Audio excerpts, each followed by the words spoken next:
মোহনবাগানের ম্যাকলারেনকে নিয়ে বিস্তর আলোচনা হয়েছে।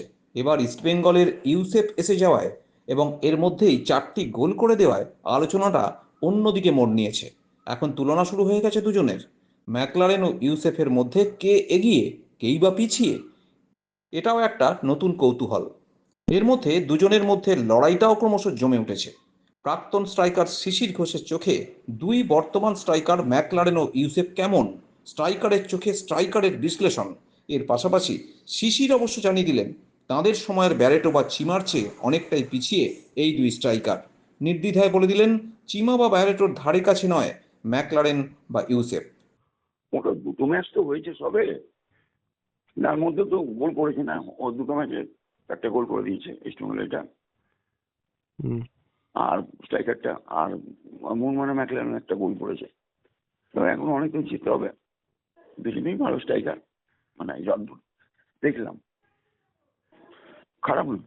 যত ম্যাচ যাবে তত টিমের সাথে সাথে ওরাও ভালো খেলবে। দুটো কোচের দুরকম স্ট্র্যাটেজি হবে, ওরকম ভাবে এগিয়ে রাখা যায় না। এগিয়ে রাখা হলে তাহলে ওয়েস্ট বেঙ্গলের এই যে গোল করেছে ওর নাম কি, স্ট্রাইকারটা ও এগিয়ে আছে, 4 গোল করে দিয়েছে, তাই না? ওরকম ভাবে বলেন তাহলে ম্যাকলারেন কি ওয়ার্ল্ড কাপার, ও কি খারাপ? তা না, ও তো গোল করছে। সেটা নয়, ম্যাচ যত যাবে তত কিন্তু এদের এগুলো আমরা বিশ্লেষণ করতে সুবিধা হবে আমাদের, তখন বলা যাবে হিসেব করবে। দেখো যে ছেলেটা হেডেও গোল করেছে, পায়েও গোল করেছে, তাকে এগিয়ে রাখতে হবে। এবার ম্যাকলারেন পায়ে গোল করেছে, ও হেডে গোল করেনি, তখন এই যে কি করে বলবো যে পিছিয়ে আছে? ওর হেডের বল এলে তবে তো গোল করবে হেড দিয়ে, তাই না? ওরা দুটো ম্যাচ দিয়ে বলা যাবে না, আমি পারবো না অন্তত। যে টিমে ভালো হাফ ব্যাক থাকবে সে টিমে ফরওয়ার্ড তো ভালো চাঙ্গা থাকবেই।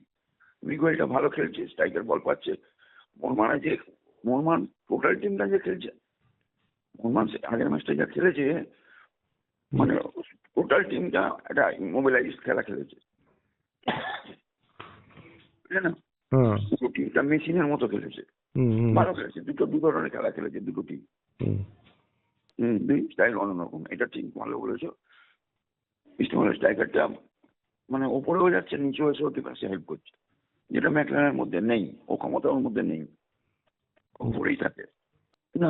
সেটা ইস্টবেঙ্গলের স্ট্রাইকারটা হেড করতে জানে, ম্যাকলারেন যে জানে না তা আমি বলবো না, কিন্তু অ্যাডভান্টেজ ইউসুফ এটা, কারণ কি হাইটটা আছে, হেডটা করতে পারে না। চিমা অন্য অন্য বিদেশি, অন্য পর্যায়ে ছিল চিমা, মজিদ ভাস্কর, ব্যারেটো, ইয়াকুবু, রন্টি মার্টিন্স, আরো যেসব ওকেরো, মাইক ওকেরো, এরা অন্যরকম বিদেশি ছিল। এরা এদের ধারে কাছে, ওদের ধারে কাছে এরা নেই। এরা যতই ওয়ার্ল্ড কাপ খেলুক, বলুন কামিংস বলুন, অসম্ভব, আমি রাখতে পারবো না। ভালো খেলতে পারিনি, অবশ্য প্রথম ম্যাচ তো বিদেশে মাঠে এসছে, দেখা যাক। ওই তো বললাম আগে 2-3-4টে ম্যাচ না খেললে ওকে বোঝা যাবে না। দুটো দল জিতছে, দুটো দলই ভালো খেলছে। কালকে যদিও ইস্টবেঙ্গল মানে ডিফেন্সে তো গোলটা খেলো, ঠিক কথা। কালকে ইস্টবেঙ্গল আগের দুটো ম্যাচের তুলনায় খেলতে পারেনি সেরকম।